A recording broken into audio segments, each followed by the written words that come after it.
Bu video sizga meros bo'lib qolgan diniy e'tiqod va tasavvurlarni qayta o'ylab chiqish uchun yaratilgan. Ilmiy statistikaga ko'ra, koinotda 100 milliarddan ortiq galaktika bor. Har bir galaktikada esa yuzlab yulduzlar mavjud. Faqatgina biz yashayotgan Somon yo'li galaktikasida 400 milliarddan ortiq yulduz bor. Va tabiiyki shular ichida Quyosh bor va u Yerga nisbatan juda katta. Uni to'ldirish uchun 3 millionta yer kerak bo'ladi. Ammo Quyosh ham boshqa yulduzlar bilan solishtirganda juda kichik bo'lib qoladi. Masalan, Canis Majoris degan yulduz Quyoshdan 903 milliard barobar katta. Tasavvur qilyapsizmi? Bu ulkan olam ichida Yer deyarli yo'q darajada kichkina va bu hali bizga faqat ma'lum bo'lgan, ya'ni kuzatilgan koinotda xolos. Ba'zi olimlar aytishadiki, yana boshqa koinotlar ham bo'lishi mumkin. Biz yashayotgan koinot esa ularning orasida shunchaki bir qum zarrasidir. Endi o'ylab ko'ring. Siz haqiqatdan ham shu olamni yaratgan zot, ibodat qilayotgan xudoyingiz deb o'ylaysizmi? Siz har kuni chap oyoq bilan hojatxonaga kiring, o'ng qo'lingiz bilan ovqatlaning deb aytadigan buyruqlarni bergan xudo aynan mana shu koinotni yaratganiga ishonasizmi? O'ylaysizki, namoz o'qimasangiz u sizdan nafratlanadi, sevadi yoki ranjiydi, jazolaydi. Lekin bir narsani tushuning, bu his-tuyg'ular inson miyasi qanday ishlashiga bog'liq. Ular miyadagi asab hujayralar faoliyati natijasida yuzaga keladi. Endi savol, siz Xudoning ham miyasi, asab tolalari bor deb o'ylaysizmi? Bizning dunyomizda 4 mingdan ortiq din mavjud. Faqat xristianlikning o'zida 33 mingdan ortiq yo'nalish bor. Tasavvur qiling, har bir yo'nalish, har bir oqim aynan shunday deydi. Biz haqmiz, boshqalar xato. Bizning kitobimiz haqiqiy, boshqalarniki esa soxta.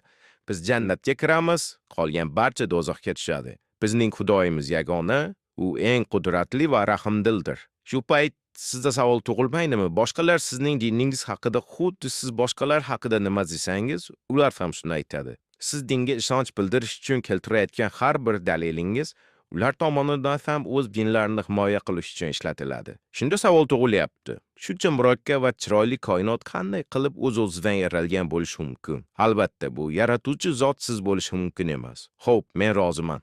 Nimadir koinotni paydo qilgan. Lekin siz tasavvur qilgan shariat qonunlari, rituallar va qadriyatlar bilan bog'liq Xudo emas. Siz ibodat qilayotgan Xudo namoz o'qimasang jodugar jin tanangga kiradi deydi. Qizlarga qarama ular shaytonni quroli deydi. Qo'llarni kesing, toshbo'ron qiling deydi. Axir bu gaplar butun koinotni yaratgan zotga nisbatan haqorat emasmi? Haqiqat shundaki, biz haligacha koinot qanday vujudga kelganini aniq bilmaymiz. Ammo siz bilmaymiz degan fikrni qabul qila olmaysiz. Buning o'rniga agar ilm bilmayotgan bo'lsa, demak buni Xudo qilgan deb o'ylaysiz. Agar javob yo'q bo'lsa, bu men xohlagan javob deyish bilan barobar. Siz hayotingizda bir marta duo qilib, u ro'y bergan bo'lsa, Xudo meni eshitdi deb o'ylashni boshlaysiz. Ammo ro'y bermasa, bu sinov Xudo menga yaxshiroq narsa saqlab qo'ygan deb ishonasiz. Nega har doim natijani avvaldan siz xohlagan tarzda izohlaysiz? Millionlab odamlar boshqa xudolarga ibodat qilishadi. Ularning ham duolari ba'zida ro'y beradi, ba'zida esa yo'q. Bu 50-50 ehtimol. Shunda musulmonlar chiqadi. Agar Xudo bo'lmasa, men musulmon bo'lsam bitaman.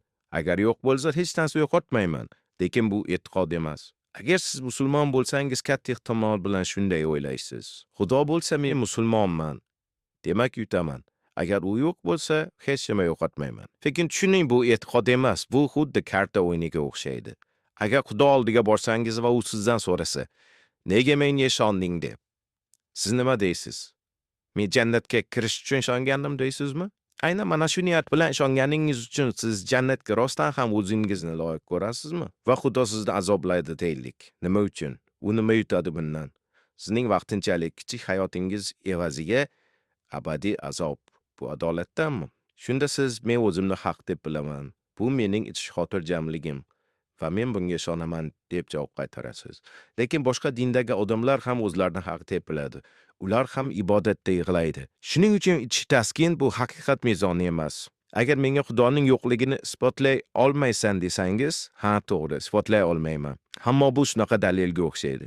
Men ignani okeanga tashladim, endi unda yo'qligini isbotla. Agar siz uni tashlagan joyni, vaqtni aytmasangiz, qanday qilib isbot qilamiz? Demak, u yerda yo'q degan isbot talab qilishning o'zi noto'g'ri talab. Siz menga aytishingiz mumkin, agar iz bo'lsa, demak kimdir yurgan. Agar bola bo'lsa, demak ona bo'lgan. Demak, koinot bo'lsa, uni yaratgan zot ham bo'lgan. Yaxshi, men rozi. Lekin bu siz ishonayotgan Xudo bor degani emas. Bu sizning diningiz to'g'ri degani ham emas. Koinotni paydo qilgan sabab bu shayxlar bilan umuman aloqasi yo'q. Bu sizga bu harom, bu halol, buni o'ldir, buni jazola deb aytadiganlar bilan umuman bog'liq emas, shuni tushuning. Buni bombalarni portlatadigan odamlarga ham aloqasi yo'q. Koinot sirlari biz tasavvur qilganimizdan ham ulug'roq. Biz esa bu ulkan olam ichida hech narsaga arzimaydigan mavjudotlarmiz. Faqat bizning galaktikamizda hayot bo'lish mumkin bo'lgan 60 milliard sayyora bor. Olimlar aytadiki, butun koinotda galaktikalar soni yer yuzidagi barcha qumdonalardan ko'proq. Hali ham o'zingizni katta va muhim odam deb hisoblayapsizmi? Videoni shu joyda to'xtatib, xulosa qilishingizni o'zingizga qoldiraman. Video yoqqan bo'lsa, Ro'yo kanaliga obuna bo'lishni va do'stlaringizga ulashishni unutmang.